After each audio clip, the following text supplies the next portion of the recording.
করেছি রে ভাই, আমরা দেখেন তো আমরা আমাদের পেটে খাবার দিবেন না?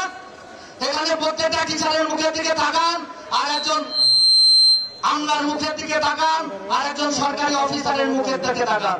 আমরা পুষ্টিহীনতায় ভুগতেছি সবাই। নতুন বাংলাদেশ গড়তে এলো জুলফিকার স্টিল। জুলফিকার স্টিল, ইস্পাত দৃঢ় অঙ্গীকার। টাকা 1 টাকা গান শোনাইতে হবে, শুধু গান শোনাইলে হবে না, নাচও দেখাইতে হবে। নাচ দেখাইলে হবে না, তার সাথে কাদাইয়াও দিতে হবে। এটা কি হয়? এটা কি সম্ভব?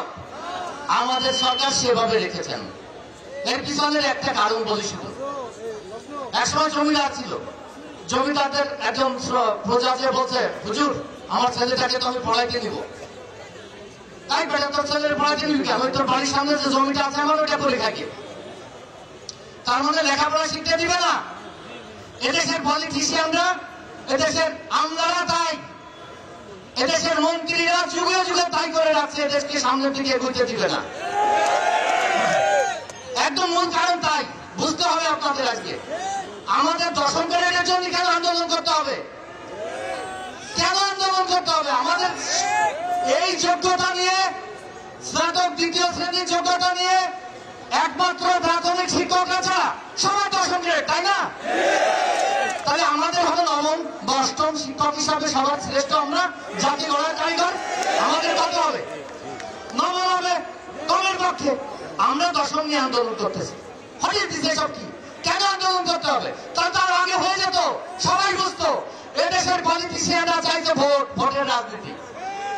এদেশের মানুষকে শিক্ষা দীক্ষায়, সত্য কথা মনে রাখবেন কথাটা, শিক্ষা দীক্ষায় দাবিয়ে রাখার জন্য, জ্ঞানে দাবিয়ে রাখার জন্য, থিঙ্কিং লেভেল নিচে রাখার জন্য বলবে তার চামচাদের বলবে 2 লাখ টাকা নেই, তোর এলাকায় তুই খরচ করিস, ভোটগুলো সব দিয়ে দিস।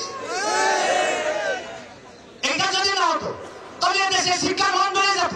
এদেশের থিঙ্কিং স্ট্যান্ডার্ড মানুষের কারোর 14, কারোর 18, কারোর 20 এর মতো না। পৃথিবী থেকে তাকান, সারা পৃথিবীর মানুষের থিঙ্কিং স্ট্যান্ডার্ড 19-20, আর আমাদের থিঙ্কিং স্ট্যান্ডার্ড কারোর 10, কারোর 5, কারোর মাইনাস, আর কারোর 20। এটা হতো?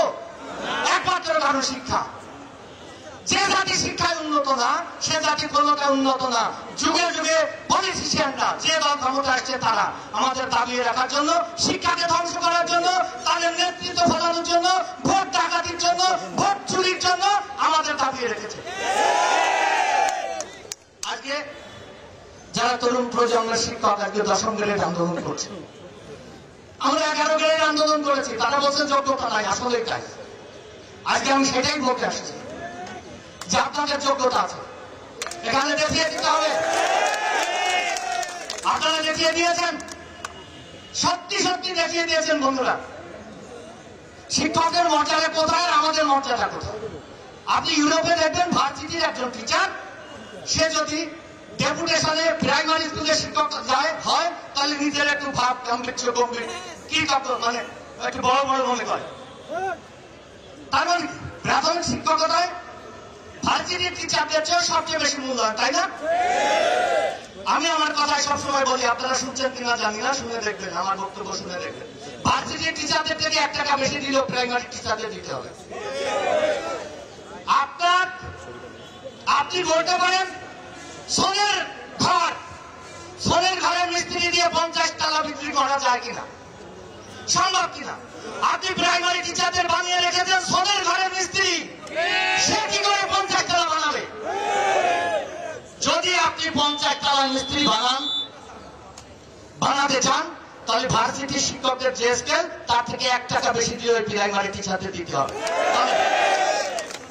তাহলে দেশে মেধাবী স্টুডেন্টরা প্রাইমারিতে আসবে। অবাক কাণ্ড, অবাক কাণ্ড। প্রাইমারিকে দাবিয়ে রাখা হয়েছে সব জায়গায়, ফান্ডামেন্টাল জায়গা। শ্রমিক বানিয়ে দিতে চায় আমাদের, শ্রমিক বাজার বানিয়ে দিতে চায় আমাদের মগজকে উন্নত করতে চায় না এদেশের রাজনীতিবিদরা আর এদেশের আমলারা।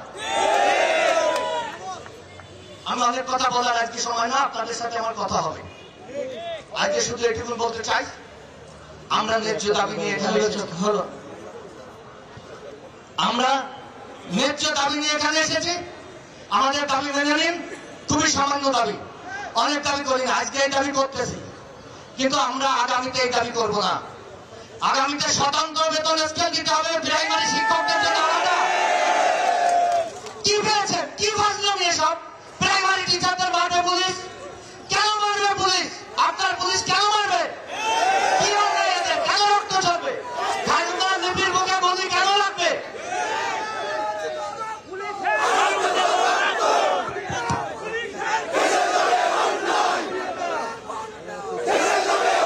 কোন প্রাইমারি টিচার কি অন্যায় করতে পারে? তাদের 5 জনকে ধরে নিয়ে আটকে রেখেছেন 18 ঘন্টা। কেন রে ভাই? কি অন্যায় করেছি রে ভাই? আমরা দেখেন তো, আমরা আমাদের পেটে খাবার দিবেন না? এখানে প্রত্যেকটা টিচারের মুখের দিকে তাকান, আর একজন আমলার মুখের দিকে তাকান, আর একজন সরকারি অফিসারের মুখের দিকে তাকান। আমরা পুষ্টিহীনতায় ভুগতেছি সবাই। মানে ফাজলামের কিছু সীমা অসীমা থাকা লাগে। সীমা ছাড়া ফাজলামি এদেশে। শিক্ষকরা কেন রাস্তায় নামে? কেন নামাবেন রাস্তায়? তাকে নিয়ে বলে দেন না আপনি নোবেল বিজয়ী বীর। সারা পৃথিবী সকলেই আপনাকে চেনে, সকলেই জানে। ভালো মানুষ হিসাবে আপনি নিজে একজন শিক্ষক। এখানে ঘোষণা পাঠিয়ে দেন যে এদের যে দাবি 3টা দাবি মেনে নেওয়া হলো। আজকেই পাঠিয়ে দেন, আমরা চলে যাচ্ছি।